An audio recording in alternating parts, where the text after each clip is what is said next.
Chers amis, bonjour et bienvenue dans cette nouvelle vidéo dans laquelle on va parler de Jomtien.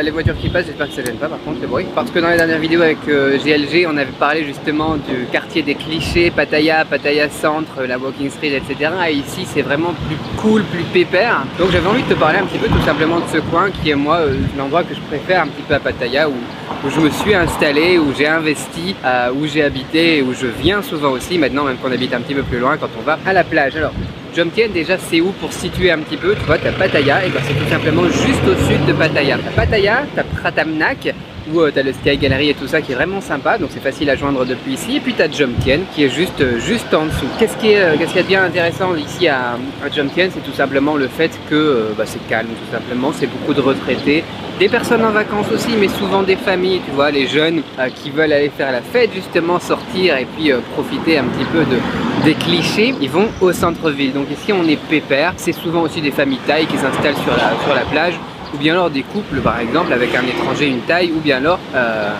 pas très souvent quand même, un thaï et une étrangère. Mais bon, ça serait possible aussi, pourquoi pas. Quoi qu'il en soit, donc la question qu'on me pose souvent maintenant, est-ce que c'est facile depuis Jomtien d'aller au centre-ville? Parce que le centre-ville c'est là où il y a tout quand même. Tu as le Hilton avec son rooftop qui est sympa, juste à côté tu as le Central Festival qui est un mall, donc avec pas mal de boutiques, tu vois, pour tout ce qui est vêtements, tu vois, Zara, enfin bon, tu connais le truc quoi. Et puis voilà, on veut y aller, on veut aller là-bas. C'est aussi là-bas qu'il y a Walking Street, c'est là-bas qu'il y a beaucoup de bars, c'est là-bas qu'il y a beaucoup de gens qui sortent, qui font la fête, ce genre de choses. Donc bon, on veut y aller de temps en temps quand même.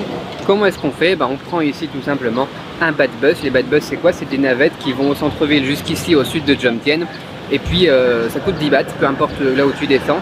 Quand tu veux descendre, tu appuies sur la sonnette, le gars il s'arrête.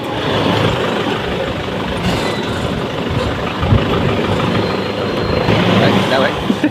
Le gars il s'arrête et puis voilà, t'es arrivé quoi. Donc 10 bahts ça fait rien en euros quoi, tu vois, rien. Et donc voilà, sinon il y a toujours possibilité de prendre les mototaxis qui coûtent un petit peu plus cher, ou bien alors des vrais taxis, et là par contre c'est un peu cher.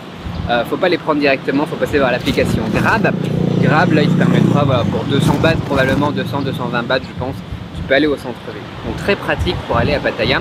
C'est à juste quelques minutes. Qu'est-ce qu'on a de bien aussi sur Jomtien aussi, c'est l'immigration. On a le bureau de l'immigration qui est ici, donc parfois quand tu dois renouveler un visa, si tu es un touriste qui reste 30 jours et qui veut rester 30 jours de plus, il faudra aller à l'immigration, tu vois.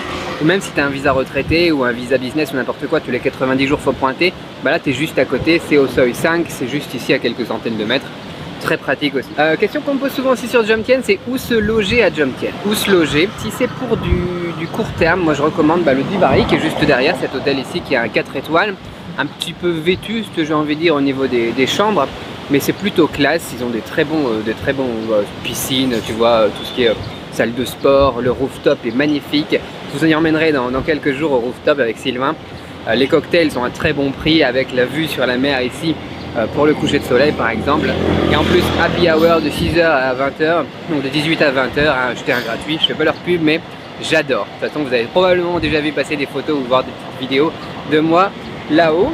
Si c'est pour du moyen long terme, alors moyen terme ici tu as des des Airbnb, tu en as pas mal, en sachant que bon, généralement il faut avoir une licence hôtelière ici pour pouvoir louer en Airbnb, enfin avoir des locataires en Airbnb. Et ici il y a pas mal d'hôtels qui ont revendu des chambres, donc quand tu achètes dans un bâtiment, dans un building où ils ont la licence, tu as le droit de faire de l'Airbnb. Du coup on trouve pas mal d'Airbnb parce qu'il y a pas mal d'hôtels justement ici en bord de mer. Sinon tu as possibilité aussi toujours de faire de la location au mois. Moi j'ai loué quand je suis arrivé en Thaïlande, juste ici au niveau du seuil 13 justement, j'avais loué mon premier appartement en septembre 2016 je crois. Je payais ça à l'époque 13 000 bahts par mois, c'était plutôt sympa, ça faisait l'affaire. 13 000 bahts ça fait pas très cher, ça doit faire genre 300 euros. J'ai fait le calcul, je sais pas exactement. Quoi faire ici après pour s'occuper?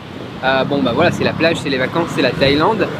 Pas mal de gens ici qui font leur jogging, c'est très pratique aussi, des choses qu'on peut pas faire, d'ailleurs il y en a un qui va passer, des choses qu'on peut pas faire partout dans la ville, tu vois, aller courir. Notamment parce qu'il y a beaucoup de chiens par exemple, quand tu rentres dans les terres, des chiens errants etc, il n'y en a pas trop sur la plage. Donc ici le matin vers 4, 5, 6 heures jusqu'à 8 heures, pas mal de personnes qui courent ici ou sur la plage. Donc voilà, c'est sympa pour les plus sportifs. Pour les gens qui sont un petit peu moins sportifs ou bien qui sont un petit peu plus mou le matin comme moi par exemple, il y a des cafés sur la plage. C'est pas toujours facile de trouver du bon café à Pattaya par rapport à Chiang Mai, tu vois. Mais on en a quelques bons ici. Il y a l'Eurostar là-bas que j'aime bien. mais on en a plein qui ouvrent, qui ferment. Il y a café Le Mar, je crois, ici un peu plus au sud. Enfin bon, mais il y en a plein. Il y en a plein, donc un bon petit café le matin avec vue sur la mer, il n'y a rien de tel pour se réveiller.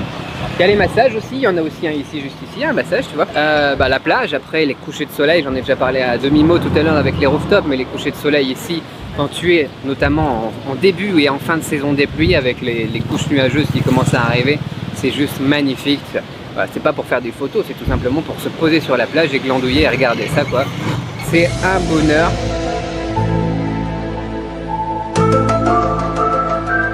Amis cinophiles, bonjour.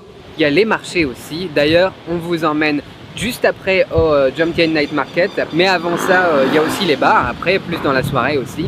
On a pas mal de bars ici et pas mal de choses plus ou moins classe. Il y en a pour tous les budgets aussi. Il y a beaucoup aussi à toute la section qui est gay, là-bas tout au bout du côté de Jomtien Soi 1. Avec en plus une boulangerie française qui vient d'ouvrir là-bas. Donc ça mérite aussi d'être découvert.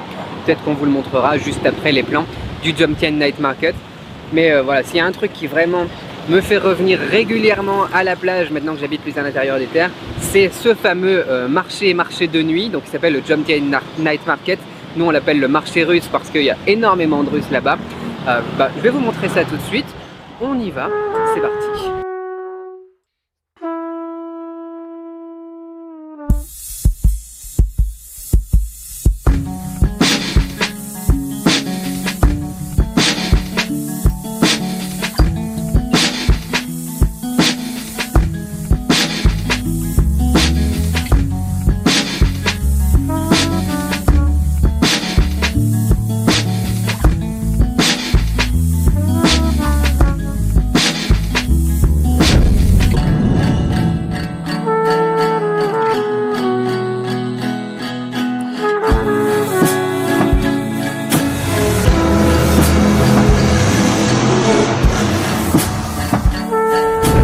Et voilà, j'espère que ça vous a plu, ça vous en montre un petit peu plus aussi sur des autres côtés de la Thaïlande, beaucoup moins clichés que ce que les médias actuellement vous montrent. Si ça vous a plu, surtout n'oubliez pas de vous abonner, dites-moi ce que vous aimeriez aller visiter avec moi.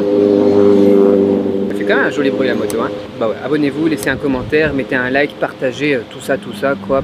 Et puis moi je vous dis à très vite pour une autre vidéo, bye bye.